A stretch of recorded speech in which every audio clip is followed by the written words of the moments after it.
He is popularly known to many as Raila. His political rivals simply refer to as Uhuru. But their surnames have a lot of political history in Kenya. Odinga and Kenyatta are names that have featured prominently on the Kenyan political landscape since independence. Jomo Kenyatta and Jaramogi Oginga Odinga were Kenya's first president and vice president respectively, but their political rivalry of early 60s is now playing back in a much similar fashion 50 years later, with their sons now at the height of it all. Raila Odinga and Uhuru Kenyatta are the names Kenyans are talking about as the country awaits the verdict of the Supreme Court, in which Raila is challenging the election of Uhuru Kenyatta as president. Unlike Raila, Uhuru first tested the political waters in 1997 when he vied for Gatundu South parliamentary seat, but lost. It was a year that Raila was seeking his second term as Langata Member of Parliament and also giving his first shot at the presidency. Raila and Uhuru may not be age mates. Raila at 69 and Uhuru at 53 are ages apart, but the 2013 general election pitted the two head-to-head at the presidential race, and the results, though disputed, shows clearly that the two have a political score to settle, that the winner cannot be easily determined. Raila and Uhuru first met politically under KANU after the famous 2002 KANU-NDP merger, in which Raila was handed the KANU Secretary General slot and Uhuru one of the 4 national vice chairmen.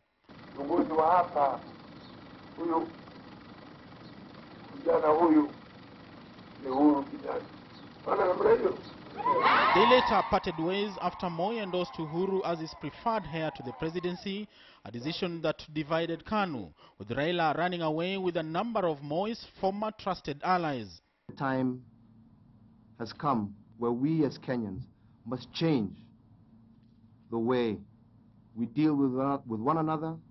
A time has come where we as Kenyans must move forward and catch up with the rest of the world. Uhuru contested the presidency that year, but lost to Mwai Kibaki, whom many say won because of the support Raila accorded him. The two were dining together 3 years later when Raila, then minister in the Kibaki government, opposed the government decision to support the draft constitution at the referendum. Uhuru, the then leader of opposition, teamed up with Raila to form the Orange movement that opposed the draft, deriving its name from orange, a symbol for those who were against the draft constitution. Both Raila and Uhuru were victorious over Kibaki in the referendum. KANU's position from the onset was always that we were ready to work with other political parties on the basis of mutual respect and understanding on issues. 2 years later, the country was going back to the polls, and Kibaki was seeking a second term, this time Raila as his main rival. Uhuru decamped from the orange wing and led his party KANU in backing Kibaki for the second term. Uhuru campaigned vigorously against Raila, and although the results were disputed, Uhuru found himself working under Raila as his deputy prime minister in a power-sharing deal between Kibaki and Raila. There are reasonable grounds to believe that Mr. Uhuru Muigai Kenyatta is criminally responsible as indirect co-perpetrator.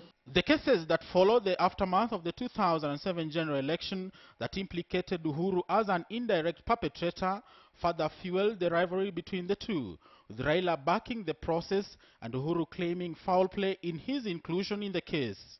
It is the same case that would lead to his new union with William Ruto, a one-time Raila ally. The case, however, did not deter Uhuru's presidential ambitions, and they were even at loggerheads with Raila at the presidential debate on how best Uhuru will govern the country when he has to attend trials in The Hague, Netherlands. I would rather have my brother on the ballot, but I know that it will pose serious challenges to run a government by Skype from The Hague. The ICC itself, in recognition of the fact that there may be this issue, are even saying we can move this case closer by in 2 days' time.